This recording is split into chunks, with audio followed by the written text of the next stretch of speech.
How did you get involved in the team, and how do you think the team's success? How do you think it's gone so far? How I got involved? Yeah. I play a lot of football anyway, so play with friends, college, university guys who work, stuff like that. And one of them had said to me, never ever go and join this team, and they mentioned the name, obviously, and I was like, never heard of them, know nothing about it. Mm-hmm. And they so went onto the website, sent in a message in, and thought, it might be good for another night's training, will not do me any harm.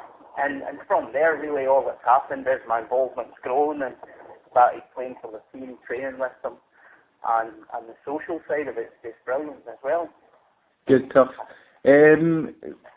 Just on to some more general questions. Do you think that in Scottish football, I think there's still a great deal of bigotry and prejudice, not just homophobia, but in general? Yeah, absolutely. I think people behave in a way around about football that they would never behave in any other aspect of their life. I've never really known the racism and stuff like that. People would just never behave like that walking down the street, but yet standing on the terrace or standing on a football pitch, they're quite happy to conduct themselves that way. It seems really odd. Is it anything you've encountered with the team? No, not the team. I've been really, really fortunate. I've throughout my life anyway, I've had fairly positive experiences. Certainly not in this team, but a couple of times. It's hard to explain, but if you're playing fives and you're the one gay guy and the 9 other people on the pitch are straight, some of them take exception to being beaten by a gay guy, or being at one point kind of skinned, I suppose, by what they would call me. They don't like that. Mm-hmm. But could you maybe see the funny side or the positive side of that, or would you take a great offence at that? I genuinely don't take much offence. I kind of always figure the issue lies with them and not with me. Yeah. So, but again, for the most part, there are certain people in my life who will say things like that and get away with saying it as a joke because they've known me since I was 5 and 6 years old. Yeah. But there are other people who genuinely have an issue with it, but it's their issue, and all I'm there to do is play football. So it's on them, Definitely. Do you think it's any great surprise that no footballers have come out when they have done so, and even in other sports? I think so. I think it is really, really difficult. I think in an environment where, because I think if you put 45,000 people round about you, it would be really, really difficult to make that call. I would struggle if I was in that environment as well. I think once the first person does, it will become easier, and but it definitely, I'm not surprised by that. So I know there are gay footballers out there, mm-hmm. and I know that that it's there and it's real and it's a problem for them. But I'm not surprised that nobody's made that step yet, because it must be really difficult for them, because it is, especially in Scottish football, and I think more particularly in the West Coast as well. Yeah. I grew up, I'm a Martin fan. Right. So, terraces are really, really close to the pitch. There's that closeness and that intimacy with the players. Yeah. And the abuse is very, very personal. Yeah. And I think unless you're a certain kind of person, getting that from so many thousand people week in, week out, mm-hmm. would be really, really difficult. I'm not surprised at all. I think it will happen soon. But mm-hmm. it's going to take somebody really brave and really special to make that step. Yeah, perhaps not. I'm a lower league football fan myself, Queen's Park fan, but it probably wouldn't be high profile enough if a Martin footballer came out. Would it take a bigger name, do you think? Definitely. I think if it happened somewhere like Martin, it would be like, if you look back at Mark Walters, I suppose, mm-hmm. coming and playing football at Celtic, and what happened to him. Yeah. Was it Rangers or Celtic? It was Rangers, yeah. It was Rangers, aye. And folk throwing bananas at him and stuff like that. Mm-hmm. I think if that had happened at a lower league side, I mean, a guy that I'm sure he played for Rangers as well, and then he went on and played for Race Rovers. I saw him last year playing against Scotland. That guy, I can't remember his name. Injured, wouldn't get treatment because he believed God would heal him. All right, Marvin Andrews. Yeah. He goes almost unnoticed. Whereas if I think you're right, it would have to be a much higher profile player. Would probably have to be somebody in the old firm. But what tough of that is, I mean, look at even things like Morris Johnston. A Catholic playing for a Protestant team, that's outrageous.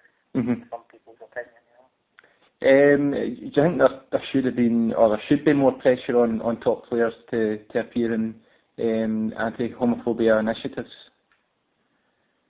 Or do you think it's just up to players themselves to come forward?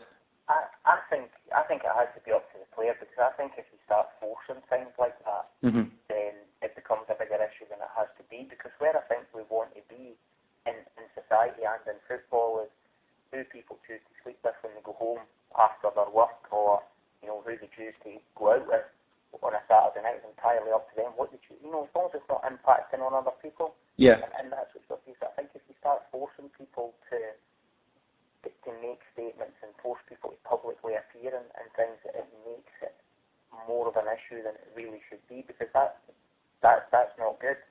You don't want, because it then becomes something that separates you or defines you. And for me, I think being gay is just one little part of who I am, and all of the other things I do, I hope build that up. And if people don't like that one part of you, then that's up to them. I don't think you can ever. I would be I'd be really wary of trying to force people into that situation. I'd always be fascinated to find out why people wouldn't want to do it. Definitely wouldn't agree with pushing them into it. I think it would do more damage than good. What else I was trying to get at was that the pressure wouldn't just be on gay footballers, but also on straight footballers who are quite comfortable being gay icons, like David Beckham or someone like Freddie Lundberg. Do you think that there should be pressure on them to speak out in initiatives? I think, if there's some kind of, definitely, David Beckham, absolutely. He is obviously aware of the status he has, and all of these other guys who will appear in certain magazines, know that they've got a bigger gay following than they do straight. But again, I think it's really difficult to force them to do things. I would be surprised if some of them wouldn't do it if they were approached. I think if you went to David Beckham and it was pitched to him properly, he'd probably do it, just based on how he comes across. But again, I still don't think it should be a forced issue, because then it becomes something it's not. Yeah, I don't know if you'll have seen it or not, but did you see the FA video, the anti-homophobia video that they released? It was actually delayed. They didn't follow through with it completely. Well, I think that's the one that's on my Facebook page, Kicks Homophobia at Football. Yeah, that's correct, yeah. Spitting and stuff like that, and the sort of tagline is, you wouldn't behave like this outside, so why do you do it on a football pitch? Were you pleased with that video? Or I've heard some people say that was not the right way to go about it, that video. I don't know. I think it's really clever, because people don't think it's almost. But no, it's not just about homophobia in that case. People don't get their behaviour sometimes. So you've got somebody who's quite prepared to be that ridiculous and that outrageous. At certain points in their life, but would never ever dream of doing it. I think at one point it's in the list and it's at work. I think sometimes you need to shock things home. You need to, when they do like with the drink driving campaigns, they're really in your face. They're really cutting. And I think we maybe have to do the same thing. No, it didn't, because you see it, and if it's not, somebody being ridiculous or being homophobic, they're being racist, they're being bigoted. So all of these issues have to be addressed.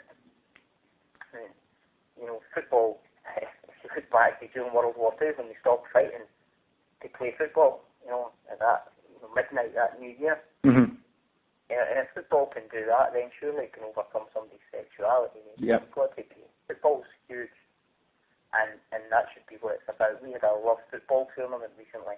It was a five-a-side, and we invite teams from all over the country, from the league that we play in, but also local teams, sort of five-a-side teams that some of us knew that didn't. And we had a really, really good response. And it was all about this, football should unify, and rather than an opportunity to separate people again. So that was kind of what we were trying to do, and I think that's got to be the message from all of this, is that homophobia has no place anywhere, but football should be an opportunity to bypass these things rather than another opportunity to be whatever kind of ism you have against people. I don't even know if I answered your question. No, that was brilliant there. But that was an FA video in England. I'm sure it was aimed at throughout the UK as well. But do you think enough's done in Scotland, with the SFA perhaps? I think everybody has their part to play, mm-hmm. because it's about hitting the fine line for me, I think, as well, though, because you have to, without pushing it too hard, and again, you have to raise awareness of things and kind of make people pay attention without ramming it down people's throat and making it this really big issue, because then I think it starts to be, it's something people go, not this again, mm-hmm. and it almost makes it worse. Yeah. And I'm not suggesting we should be apologetic or hide who we are or what we think or how we feel, but I do think that we have to have a perspective on it that is, this is me. I play football and I play it at a really decent level. Mm-hmm. And if my sexuality is an issue for you, then you have to go and do something about that. And I think you'd find that most people would tend to accept that. The issue of the kind of people who would be homophobic somewhere are probably the same people who would carry it over. It is easier on a football pitch to say something stupid when tempers flare, but most people are decent people, I think, and don't believe that. But the SFA, you're absolutely right. They could mirror that campaign. They could come up with something, I'm sure. I think of all the other things they do waste their time and money on. It would definitely be a worthwhile, because there must be, not so much for me, I'm kind of a bit older and I'm settled and life is good, but I reckon, see if you're a 15, 16-year-old kid who loves football but maybe a wee bit confused about your sexuality, yeah. Probably the biggest icons you have in your life are the striker for the team you support or the coach for the team you play for, and if they don't get it, if they can't get their head around it, then that can really damage somebody's sort of potential to go on and either be a great player, go on and be a decent, happy person. Mm-hmm. So yeah, I definitely have to be doing something, because bound to be people out there who really toil around this area. Is it something that will fade over time, prejudice? I think so, but I don't necessarily think that means we should just sit back and accept it until it does. Mm-hmm. Because like every other prejudice, if you don't fight it, it will keep making a reappearance, because I don't believe that the prejudices that existed 40, 50, 60 years ago that led to war kicking off are necessarily any less in some people now than they are, all those years ago. Yeah. And we have to keep fighting against them, and we have to keep saying, no, this isn't okay, it's not a right way to behave, and somebody somewhere has to make a stand and go, nah, enough's enough. And who that is, you just never know, but I guess circumstances will dictate that somebody somewhere will draw a line in the sand and go, nah, I can't do this anymore. But going right back to where we were at the start, it's going to take somebody really, really special to make that brave step and do it. Yeah.